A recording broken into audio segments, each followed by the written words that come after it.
السلام علیکم دوستوں، کیسے امید کرتا ہوں آپ لوگ خیریت سے ہوں گے۔ میرا ایک دوست ہے، وہ کہتا ہے کہ میں نے جو اللہ پہ یقین ہے نا، وہ اپنی بیٹی سے سیکھا۔ کہتے میری بیٹی عام بچوں کی طرح، دوسرے میرے بچوں کی طرح نہیں ہے، وہ بس خاموشی رہتی ہے، بس مگن رہتی ہے، اپنی ایک دھن میں رہتی ہے۔ اور اس کو اگر میں عام دوسرے بچوں کو کہوں کہ میں نے تمہیں کوئی گفٹ دینا ہے یا کوئی چیز لے کے دینی ہے، تو وہ ہر تھوڑی دیر بعد آئیں گے اور مجھے کہیں گے کہ آپ بابا کب جائیں گے یا آپ کب لے کے دیں گے۔ وہ بچی کو میں نے ایک بار، اس نے کوئی بڑی پیاری سی حرکت کی اور مجھے بڑی خوشی ہوئی۔ میں نے اسے کہا بیٹا میں آپ کو آئی فون لے کے دوں گا، ٹھیک ہے؟ تو وہ بڑی خوش ہوئی، اپنے بہن بھائیوں کو بتایا، اور اس کے بعد وہ چپ ہو گئی۔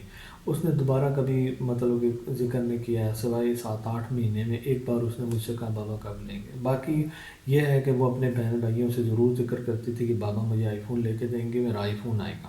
اس کو اس بات پہ یقین تھا، اور میں نے لے کے دینا تھا، اور میرے حالات کچھ ایسے نہیں تھے۔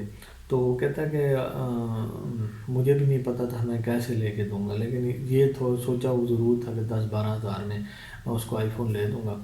تو ایک کہتا ہے کہ 7-8 مہینے بعد اچانک سے ایک دوست کا فون آتا ہے اور کہتا ہے یار وہ آپ کے پاس کیمرہ پڑا ہے، مجھے چاہیے، آپ نے بیچا ہے؟ کہتا ہے ہاں بیچ دوں گا۔ جیسے ہی کہتا ہے میں نے کیمرہ بیچا، اور ساتھ ہی میں نے وہ فون آئی فون کے لیے ایک دوست کو اور کو بول دیا، اس نے خرید لیا اور خرید کے رکھ لیا، اور پھر بعد میں نے بیٹی کو دینا۔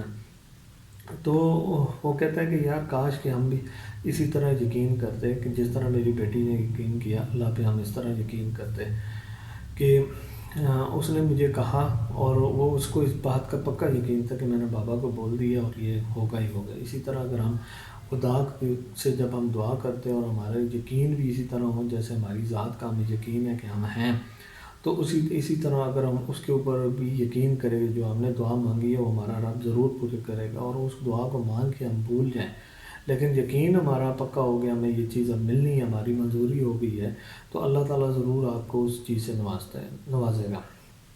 امید کرتا ہوں آپ کو اس بات سے میری اس بات سے فائدہ حاصل ہوا ہوگا۔ اللہ تعالیٰ آپ کو اور مجھے آسانیاں تقسیم کرنے کی توفیق عطا فرمائے۔ السلام علیکم۔